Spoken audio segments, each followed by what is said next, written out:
Pak Rijal. Pak Kasno dulu Pak Rijal. Sambil maksudnya Pak dikasih tahu dulu Pak ininya, Pak Bagasnya untuk merekam. Oh, Pak Bagas. Pak Kasno belum ada, nggak apa-apa. Pak Kasno belum ada. Sudah Pak, sudah. Oh iya, oke. Pak Kasno udah, oke. Oke, Pak Sambil Bagas. berjalan ya, sudah. Ya, siap. Bismillahirrahmanirrahim. Oke, ya. Bismillahirrahmanirrahim. Assalamualaikum warahmatullahi wabarakatuh. Waalaikumsalam warahmatullahi. Alhamdulillah wa syukrulillah wassalatu wassalamu ala rasulillah. Rabbi syrah li sadari wa yassir li amri wa hlul 'uqdatam min lisani yafqahu qawli. Amma ba'du. Yang kami hormati para dewan guru yang mengikuti acara pelatihan in-house training yang dilaksanakan oleh Kemendiknas Ristek. Alhamdulillah pada saat ini kita dapat bersama-sama mengikuti untuk sesi yang ke-9 atau hari yang ke-9. Dan insya Allah hari menjelang terakhir ya. Karena hari esok kita sudah akan mengikuti soal latihan soal akhir atau penilaian akhir dan juga penutupan. Jadi insya Allah untuk hari ini adalah sesi yang sangat luar biasa karena di mana rekan-rekan kita akan memberikan bagaimana caranya untuk memberikan presentasi, ya, memberikan presentasi terkait dengan materi-materi yang sudah pernah disampaikan oleh instruktur kita. Ya, baik, mungkin tidak terlalu memakan waktu panjang ya. Sebelum kita memasuki langsung pada acara, mari kita sama-sama membuka acara kita pada siang hari ini dengan berdoa sesuai dengan ajaran agama masing-masing. Berdoa dimulai.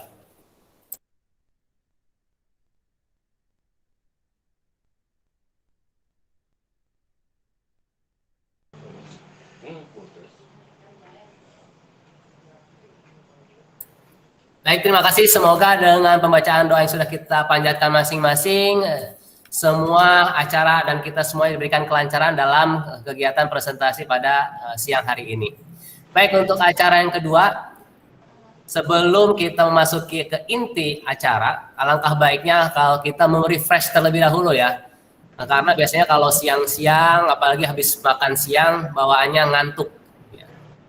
Jadi, udah nggak ada kopi gitu kan habis makan siang gitu ya. Jadi langkah baiknya kalau kita mengawali agar kita lebih refresh lagi, yaitu dengan kegiatan ice breaking. Insya Allah akan dipandu oleh rekan kita, yaitu oleh Pak Yenda Juliansa. Waktu dan tempat kami persilakan Pak Yenda. Ya, makasih Pak Rijal. Bismillahirrahmanirrahim. Assalamualaikum warahmatullahi wabarakatuh. Waalaikumsalam warahmatullahi wabarakatuh. Mohon izin untuk melakukan ice breaking. Ice breakingnya hari ini kita tepuk tangan ya. Nanti ada jenis tepuk tangan 1, tepuk tangan 2, tepuk tangan 3. Saya akan mencontohkan ya. Contoh tepuk tangan 1, gitu ya. Tepuk tangan 2, haha. Ya. Tepuk tangan 3, hehe. Ya. Nah, nanti saya akan sebut salah satu peserta untuk melakukan contoh. Tepuk tangan 1, 3. Hehe, ya. Nanti saya panggil namanya satu. Nah, setelah itu yang habis saya panggil, peserta boleh memanggil peserta lainnya untuk misalkan tepuk tangan 1, 2, 3, bebas. Pokoknya minimal 2. Ya kan ada 3 tepuk tangan ya. Tepuk tangan 1 misalnya. 1. Tepuk tangan 2. Haha, tepuk tangan 3, hehe. Oke, bisa dimulai ya. Bisa. Halo, ya. Coba Pak Yunus, coba ya. Ya, siap. Tepuk tangan 3, 1. Hehe. Oke, ya Pak Yunus lempar lagi ke siapa? Tepuk tangan 3, Paraspati. Hehe. Lanjut.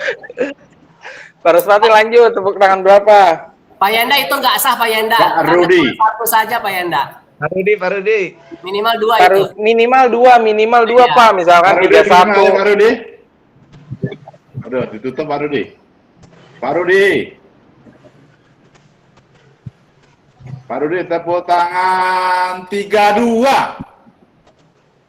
Tepuk tangan 32. Tepuk tangan 32.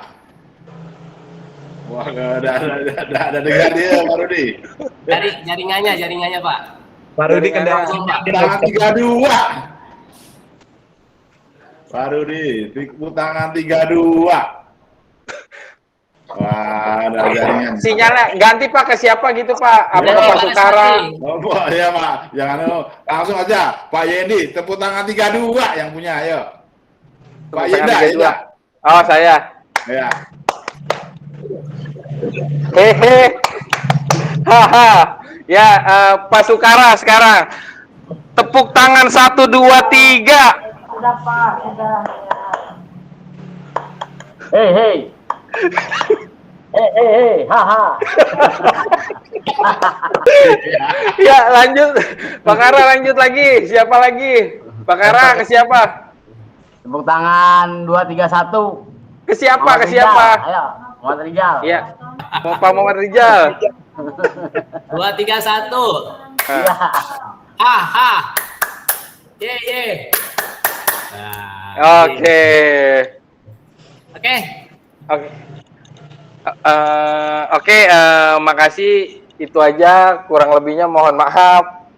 Saya kembalikan lagi ke Pak Rijal. Baik, terima kasih Pak Yanda ya atas ice breaking-nya. Tadi saya menunggu-nunggu gitu ada yang mengucapkan tepuk tangan 212 gitu. Nanti jadi gue Wiro Sableng gitu ya. Ntar demo itu mah. Iya. Baik, rekan-rekan semuanya di acara pelatihan in-house training ini. Kita langsung saja untuk melanjutkan acara kita, yaitu acara berikutnya adalah presentasi.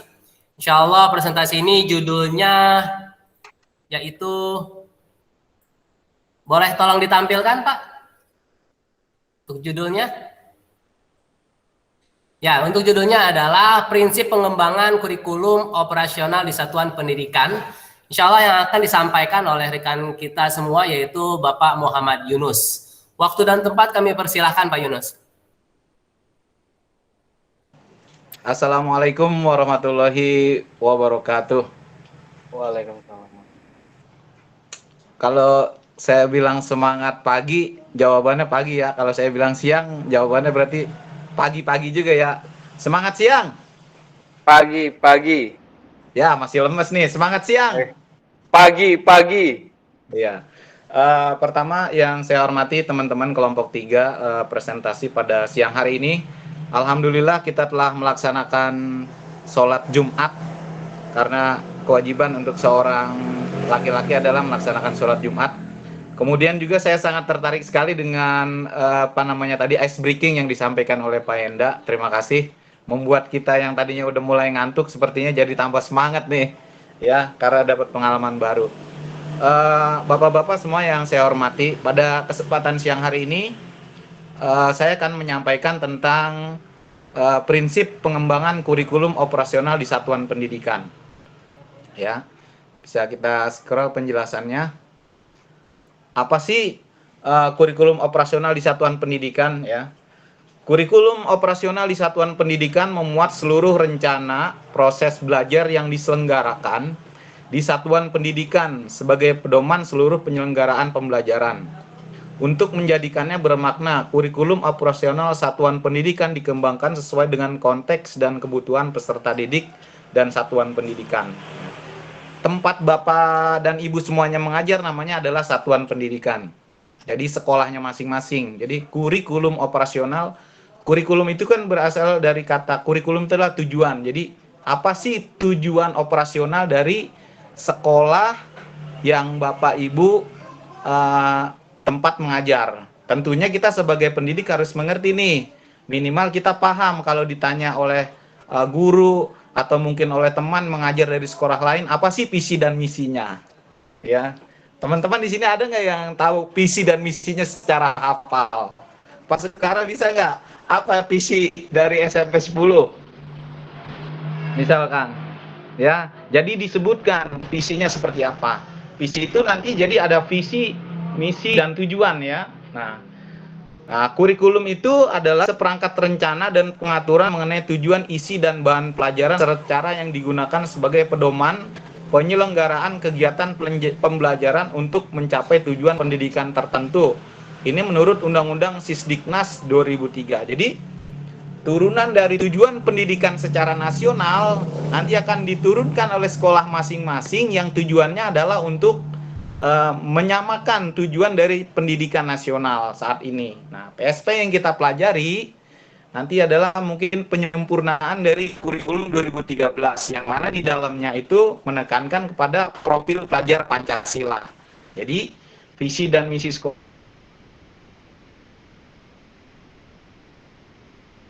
Bapak nanti berkaitan dengan penguatan pada mana sih dalam prinsip pengembangan kurikulum operasional di satuan pendidikan.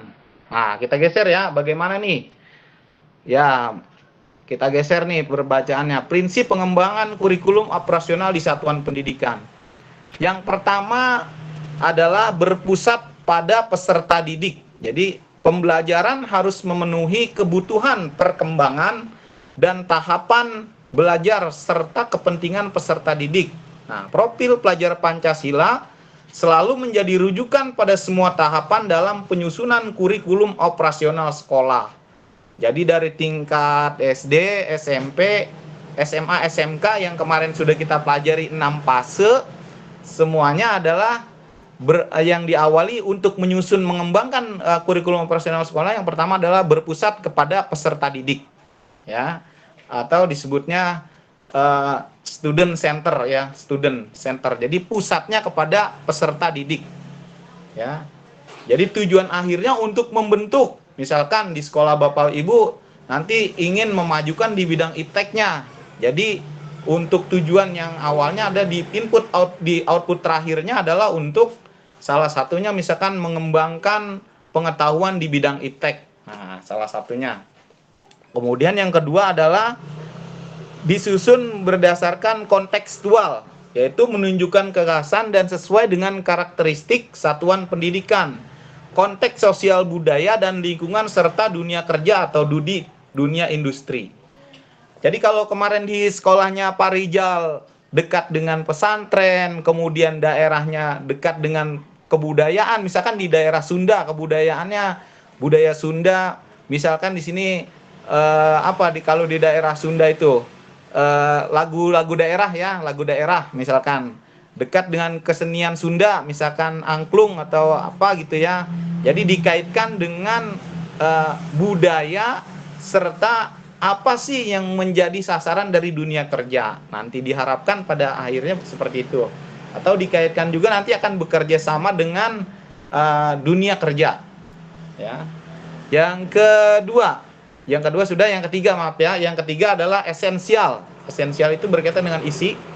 Semua unsur informasi yang utama dibutuhkan oleh pemegang kepentingan tentang kurikulum yang digunakan di satuan pendidikan dapat diperoleh dokumen, bahasanya lugas dan mudah dipahami, tidak mengulang naskah kutipan yang sudah ada di naskah lain. Dokumen tidak perlu membuat kembali misalnya lampiran ke Permendikbud, struktur dan lain-lain. Jadi cukup kata-katanya disusun secara singkat, mudah dipahami, mudah diingat, ya, seperti itu. Berikutnya adalah disusun berdasarkan prinsip akuntabel, dapat dipertanggungjawabkan karena berbasis data dan aktual. Jadi berdasarkan tadi dipaparkan dari sosial budaya, keterkaitan antara dunia usaha, kebutuhan peserta didik. Nah, jadi ini berdasarkan melalui angka-angka, disusun berbasis data dan aktual. Jadi kalau yang tidak berdasarkan berbasis data atau data-data yang belum kelihatan di sekolah kita, jangan kita ini, karena nanti akan berkaitan dengan misalkan sarprasnya yang kurang, seperti itu ya. Berikutnya adalah melibatkan berbagai pemangku kepentingan. Ya, ini pengembangan kurikulum satuan pendidikan melibatkan komite Ya, komite itu orang tua dan berbagai pemangku kepentingan antara lain ya, orang tua, ada dewan komite, kemudian orang tua, organisasi seperti LSM, misalkan berbagai sentra industri, sentra usaha, dan dunia kerja untuk SMK. Kalau yang untuk SMK kan nanti diharapkan peserta didik mampu mengaplikasikan pembelajaran yang sudah dia dapat di tingkat SMK itu dengan dunia kerja. Misalkan anak pemasaran diajarkan di sekolahnya tentang bagaimana membuat satu produk di dalam untuk memasarkannya. Kalau untuk tingkat level SMK ya. Kemudian, nah yang paling penting seperti yang tadi saya sudah jelaskan di awal ya, di dalam menyusun prinsip-prinsip pengembangan kurikulum operasional yaitu menekankan kepada profil pelajar Pancasila. Apa sih pelajar Pancasila itu? Terdiri dari 6 dimensi. Pelajar Indonesia merupakan pelajar sepanjang hayat yang memiliki kompetensi global dan perilaku sesuai nilai-nilai Pancasila. Ya kalau kita yang muslim tuh ya, belajar itu dari buayan sampai liang lahat. Nah, maka terus untuk belajar. Nah, dikaitkan dengan Pancasila. Nah, Pancasila ada 6 dimensi yang dikembangkan sebagai profil pelajar Pancasila. Yang pertama, beriman bertakwa kepada Tuhan Yang Maha Esa. Yang kedua, berkebenekaan global. Yang ketiga, bergotong royong. Yang keempat, mandiri. Yang kelima, bernalar kritis. Dan yang keenam adalah kreatif. Ya.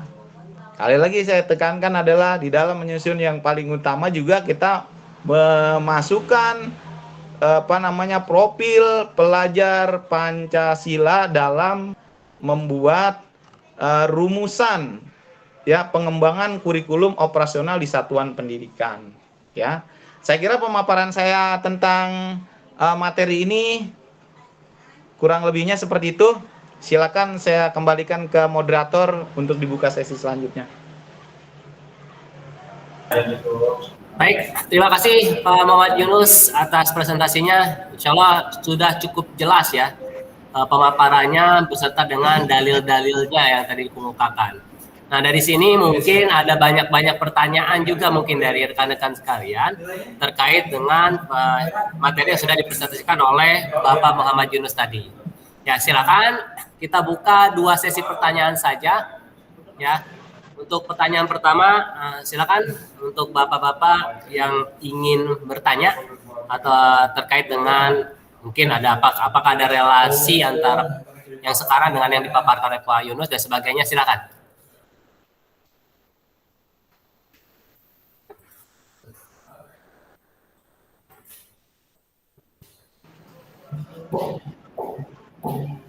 Silakan Pak. Ya, Pak Yenda, Pak Pati, Pak Sukara, Pak Kasto, Pak Rudi, silakan. Pak Respati dulu tuh udah angkat tangan. Pak Respati dulu. Baik, Pak Sukara, Pak Respati dulu. Silakan Pak Respati, pertanyaannya. Tadi kan tentang dalam kurikulum lah. Tadi ada sangkut paut dengan SMK. Ya, berhubungan saya mau sekolah SMK. Kurikulum SMK itu apa ada perubahan atau apa Pak yang untuk meyakinkan saya itu tertarik tadi Pak? Apa ada perubahan untuk kurikulumnya Pak juga sama dengan kita ini Pak? Itu aja pertanyaan saya Pak. Baik Pak Yunus ingin langsung dijawab atau pertanyaan yang terakhir? Mungkin dari teman-teman dulu yang ada yang ingin menjawab. Oke. Karena kita sifatnya berdiskusi. Baik, berarti satu pertanyaan dulu diselesaikan ya. Saya jawab ya satu pertanyaan dulu, baru kita buka termin berikutnya. Baik, silakan rekan-rekan pertanyaan dari Pak Respati ya. Mungkin rekan-rekan ada yang ingin menjawab terlebih dahulu, mungkin nanti sebelum Pak Yunus yang akan melengkapinya. Itu pertanyaannya yaitu kurikulum SMK, apakah ada perubahan seperti kurikulum yang terjadi pada SD, SMP dan SMA, yaitu kurikulum Merdeka Belajar. Silakan. Ada yang ingin menjawab?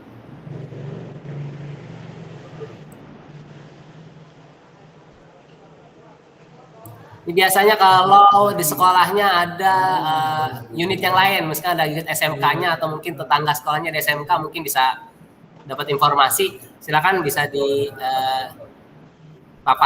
atau dijawab.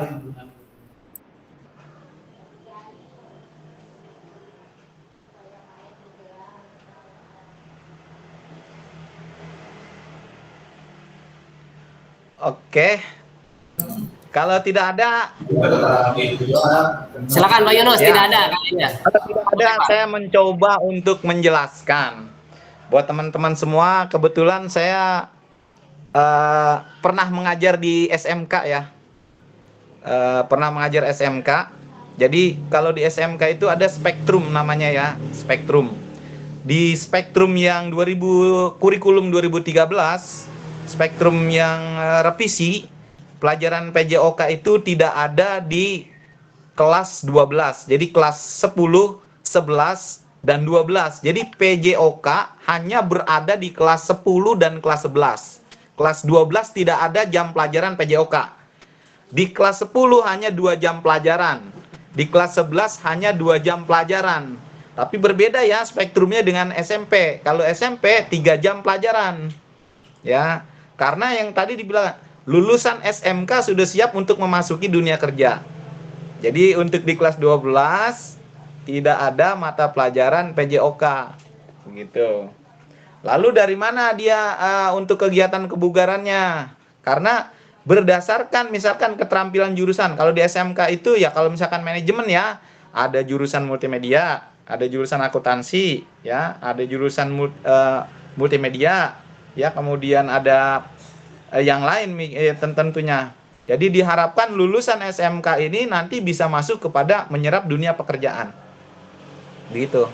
Apa ada perubahan spektrum atau belum ke depannya? Ini yang mungkin nanti kita perlu tanyakan kepada mentor kita nih, yang terbaru spektrumnya masih sama atau tidak.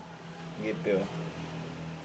Tapi kalau saya melihat dari yang namanya fasenya, sepertinya SMK memang disiapkan untuk memasuki dunia pekerjaan. Sesuai dengan moto presidennya, kerja, ya kan? Gitu. Ya, untuk kerja dan kerja.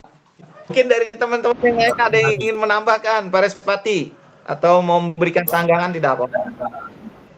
Baik, silakan teman-teman yang lain mungkin ada yang ingin menambahkan atau melengkapi, atau mungkin ada yang ketidaksesuaian untuk jawaban yang disampaikan oleh Pak Yunus, dan Pak Respati juga mungkin ada sanggahan. Dipersilahkan Pak. Terima kasih jawabannya Pak Yunus. Ya, untuk SMK orientasinya ke dunia kerja itu, makanya untuk olahraga diaplikkan untuk kelas 12.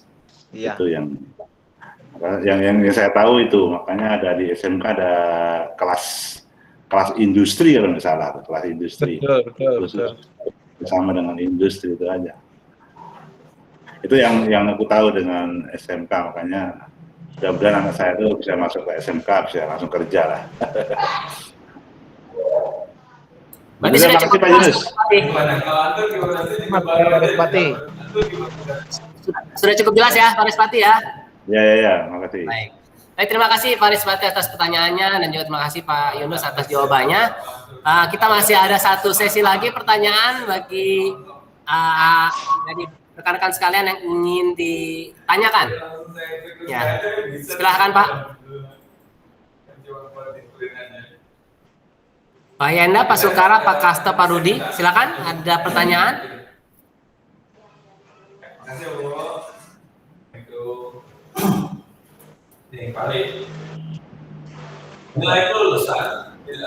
Tidak ada. Berarti cukup ya. Cukup ya Bapak-bapak atau rekan-rekan sekalian ya. Baik, kalau cukup kita cukupkan ya Pak Yunus. Sudah cukup, pertanyaannya hanya satu saja Pak Yunus. Ya, sekali lagi saya sebagai moderator mengucapkan terima kasih kepada rekan-rekan sekalian yang sudah berpartisipasi pada acara presentasi siang hari ini. Dan juga terima kasih kepada Pak Muhammad Yunus yang sudah mempresentasikan terkait materi yang tadi sudah disampaikan. Semoga presentasi hari ini memberikan dampak positif untuk kita semuanya, khususnya untuk anak didik kita ke depan. Baik, Baik, mari kita akhiri acara presentasi pada siang hari ini dengan bersama-sama kita berdoa ya sesuai dengan ajaran agama masing-masing. Berdoa dimulai.